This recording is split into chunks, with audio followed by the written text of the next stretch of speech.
Fitrah manusia itu adalah kembali kepada Quran, itu fitrahnya.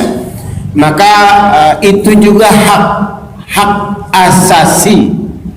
Hak asasi itu artinya hak dasar.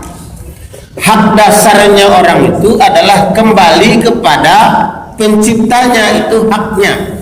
Maka kalau orang dihalangi untuk kembali kepada penciptanya, itu artinya orang dihalangi untuk melaksanakan hak asasinya, hak dasarnya. Jadi kalau ada orang bilang hak asasi itu sebenarnya hak asasi manusia itu adalah hak dia untuk kembali kepada fitrah.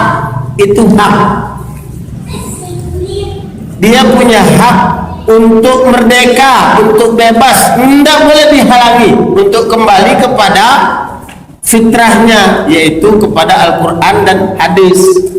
Kalau dipaksa untuk tunduk kepada seseorang, itu berarti melanggar hak asasi.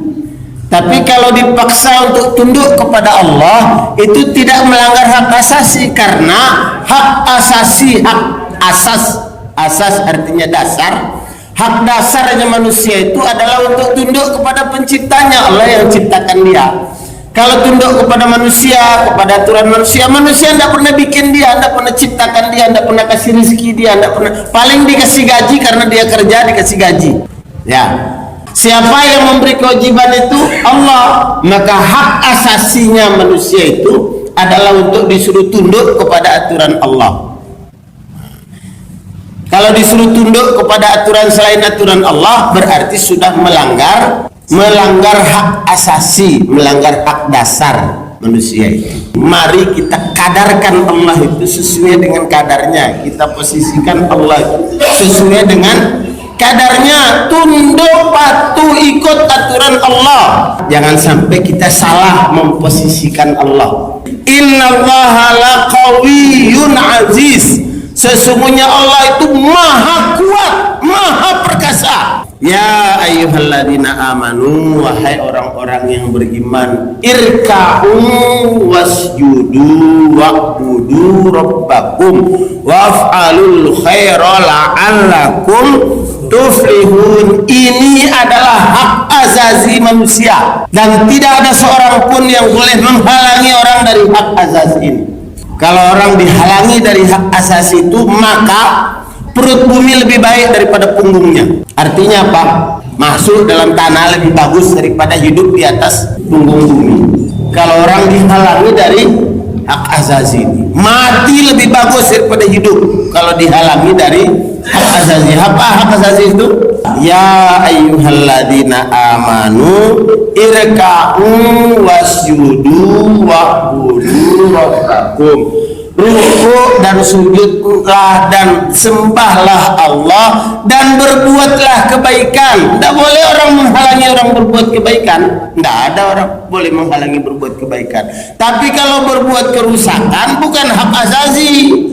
Hak azazi kok standar, tidak ada standar. Orang LGBT dibilang hak azazi, bukan hak azazi.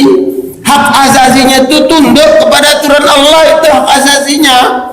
Kalau dia tidak tunduk kepada aturan Allah, itu menyimpang dari hak azazi. Kenapa? Karena yang ciptakan dia adalah Allah.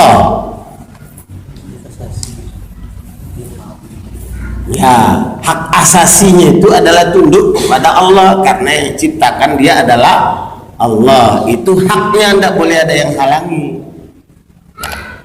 Maka kalau kita katakan boleh tidak orang dipaksa tunduk kepada aturan Allah? Boleh. Kalau dipaksa tunduk kepada aturan selain Allah, baru tidak boleh.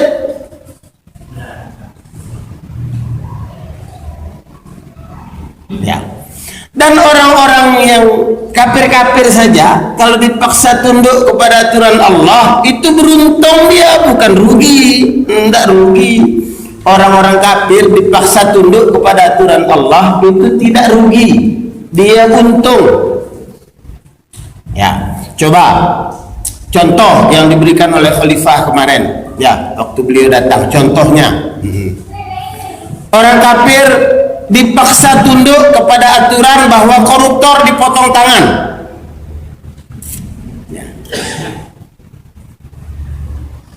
Maka orang-orang korupsi itu bakal takut semua karena bakal dipotong tangannya. Ini hak asasi. Tapi kata orang melanggar hak asasi. Enggak, hak asasinya orang itu tidak boleh melampaui hak orang lain. Kalau dia korupsi, dia mengambil harta orang lain, rampok namanya, dia sudah melanggar hak asasi orang lain. Orang lain punya hak untuk tidak dicuri barangnya, tidak dirampok hartanya. Kemudian dia rampok harta orang itu dengan dalih korupsi itu, maka dia melanggar hak asasi lah. Kalau dipotong tangannya wajar. Orang dia dibunuh saja kata orang wajar. Coba orang curi motor itu, ada yang sampai dibakar hidup-hidup, padahal itu sudah berlebihan. Tidak perlu dibakar hidup-hidup orang curi motor itu, kesian. Ada orang curi lebih-lebih dari itu, tidak dibakar hidup-hidup. Mestinya kalau rampok itu sampai nisabnya dipotong tangannya, bukan dibakar hidup-hidup, dibunuh begitu. Wow, itu ngeri, itu menghilangkan nyawa, itu tidak akan masuk surga. Itu orang menghilangkan nyawa orang beriman dengan sengaja itu, wih ngeri, tidak akan mencium bau surga. Padahal surga itu harumnya itu dari 60 tahun perjalanan itu sudah ketemu harumnya. Mau nyampe surga 60 tahun lagi itu sudah kecium harumnya. Coba. Ya. Tapi dia tidak akan mencium bau surga. Coba. Waduh, ngerinya. Maka tidak boleh sembarang-sembarang menghilangkan nyawa orang beriman.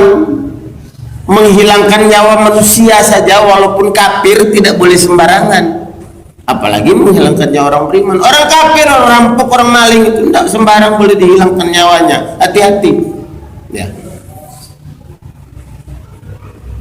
Ada Rasulullah pernah ditanya tentang satu kaum, istahamu fi damimri'in.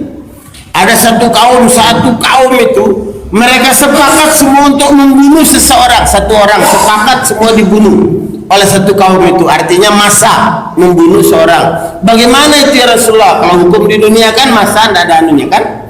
Kenapa dia, wah ya itu ada orang rampok diamuk masa sampai mati, ada hukumnya? Tidak ada.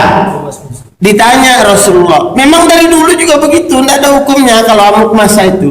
Rasulullah ditanya, apa kata Rasulullah? Semua mereka Allah akan bakar di api neraka. Semua kata Rasulullah, semua yang punya andil dalam membunuh orang itu Allah akan bakar di api neraka, dan Allah tidak peduli. Istahamu fi damimri'in, mereka sepakat untuk menumpahkan darah satu orang, bukan seorang muslim gitu, enggak, satu orang. Tidak ada urusan muslim apa tidak muslim, satu orang, satu nyawa, menghilangkan satu nyawa. Allah bilang, tapi sekampung, biar sekampung, saya akan bakar mereka semua. Allah akan bakar mereka semua di neraka, kata Rasulullah. Hati-hati.